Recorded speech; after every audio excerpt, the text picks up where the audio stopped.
No, I don't believe so, because I speak to the majority of the mature people of East Jerusalem. We had a few dozen in the last few days come to my office. They're deeply concerned about the situation as much as anybody else. They're losing business. It's difficult for them to bear the situation. The fear that they have that their kids go to commit murder and don't return, because if they commit terror attacks, they get killed. Their concern is as big as anybody else. So we have no choice but living together and work together in the workplace, in the hospitals, in the schools. And as mayor of all residents of the city of Jerusalem, I hear their concern as much as anybody else. So we have to take care of this round of incitements and this violence, stop the killing, protect people, and then, of course, this is a short-term measure against this round of violence. So, Mayor, I wanted to ask how you could justify telling citizens of your city to carry guns, to possibly fire live ammunition at young men with knives, because for many this just feels disproportionate. Well, you have to understand the advantage we have in Israel. You don't have that in Europe, in England, or in other places.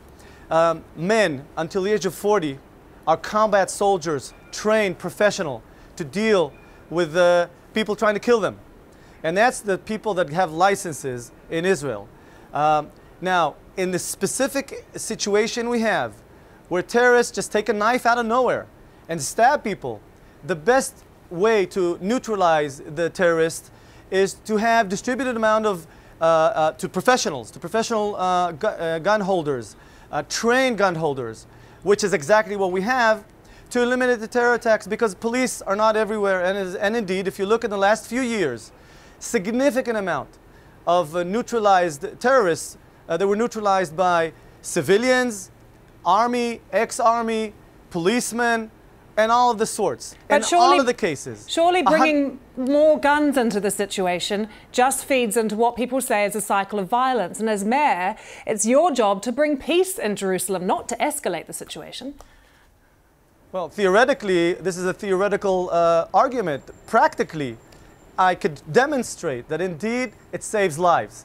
And you don't see misuse of guns by professional civilians as you theoretically claim. We can demonstrate. Just last week, actually two days ago, the person killing, the person stabbing with a knife that ran over people and killed a man, the person that neutralized the terrorist, was a civilian. Last week, a guy was stabbed in the old city, turned around, he had a gun on him, and he shot the stabber. And you see case after case that the people that are helping the police to neutralize terror attacks are civilians, and I salute the residents that are willing to take risks and help their peers. Nir Barkat, tomorrow the Palestinians have called for a day of rage. Between now, the conversation that you and I are having, and tomorrow, what can you do to try and not only reassure people, but to try and diffuse the situation when there is so much anger and also so much fear? Well, I believe that we should work and tell people the truth about the status quo on the Temple Mount, the lies. I believe they know they're lying. The Palestinian Authority and the Arab leaders are using the lies to incite people, to create havoc around the Jewish holidays and in our city, Jerusalem. So we have to tell the people the truth. There's no such thing. There was never such an intention. The Israeli national government, the police, and myself and others are totally committed to maintaining status quo.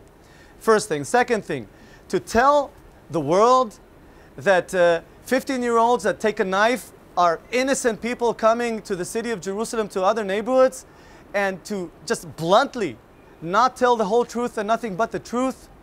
It is amazing how people fall for those lies. And we have to tell them the truth. That's the first thing. Continue maintaining that. The second thing is to make sure they understand that if somebody takes a knife and comes to kill a Jew in the city of Jerusalem, he's risking his life. And there's a very high likelihood that he will not return home. I wanted to end by asking you, we can only imagine, all of us here, the sense of disillusionment that young Palestinians feel, the fact that they have never known a credible peace process, the hopelessness they feel, and then the real fear that Israelis have at the moment. In your city, not even wanting to go shopping, people are talking about. Are you hopeful that a way forward can be found? No doubt in my mind.